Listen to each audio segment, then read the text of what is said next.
Gentleman from Michigan yields back. I now recognize a gentleman from California, Mr. Sherman, who is also the ranking member of the Subcommittee on Capital Markets, for 5 minutes. Capitalism is under attack. If by the sweat of your brow and the forbearance of consumption you accumulate capital and you have the courage to invest,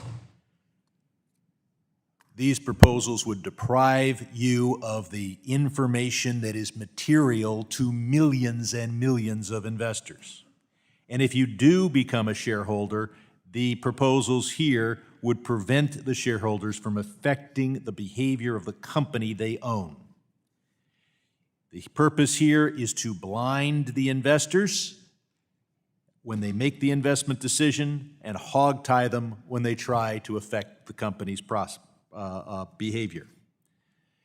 Today's Republican Party has recently begun this war on capitalism. Without, as I said yesterday, they are of the same mind now with the centuries-long effort of the Socialist Workers' Party of Leon Trotsky. The gentleman from Michigan says that's unfair, and he's right, because it's unfair to Mao Zedong. Because it takes a Eurocentric view of communist thought and fails to give appropriate mention to East Asian communism. Imagine a shareholder resolution that says the company must de-risk from China, decouple from China, and not sell advanced technology to China. Many boards, probably most, would fight hard to block that from the proxy statement, and two political parties will help them do that: the Republican Party of the United States and the Communist Party of China. We're told we're supposed to protect retail investors, but we're told that if you have $25,000 to invest, you can propose something, but if 3 people have $10,000 to invest each, they can't. We must have aggregation. We shouldn't just be talking about ESG, ESG, W, and C.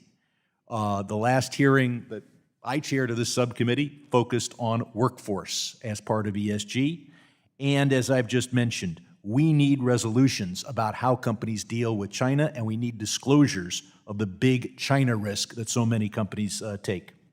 Mr. Berry tells us we should rely on states. That's a race to the bottom. Which state needs a few $100 million or even a few $1 million in revenue? They'll allow boards to be entrenched management.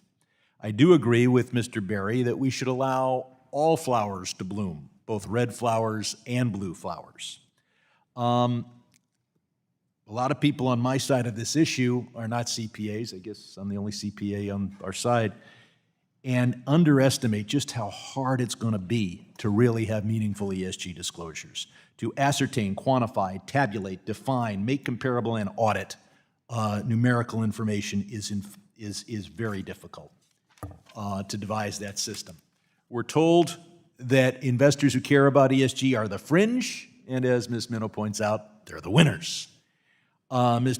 Minow points out the importance of private companies, and we need to require disclosures by multi-billion-dollar companies, even if they're privately held, and not just to the private equity companies that invest.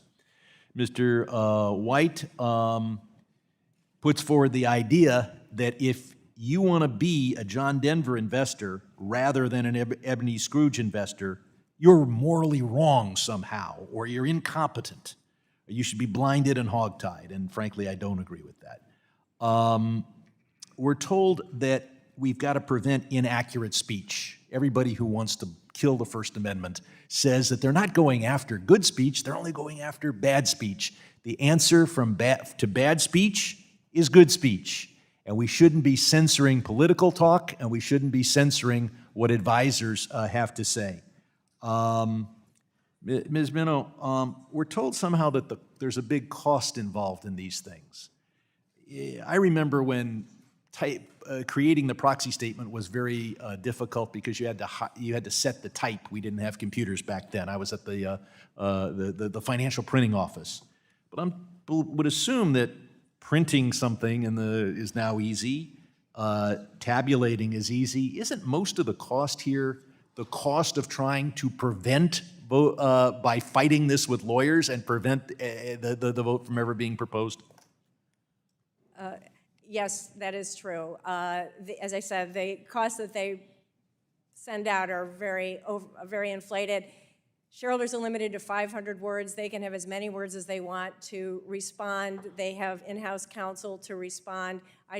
In my opinion, it doesn't take more than an hour or two.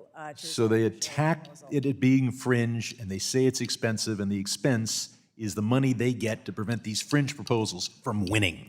Correct. I yield back.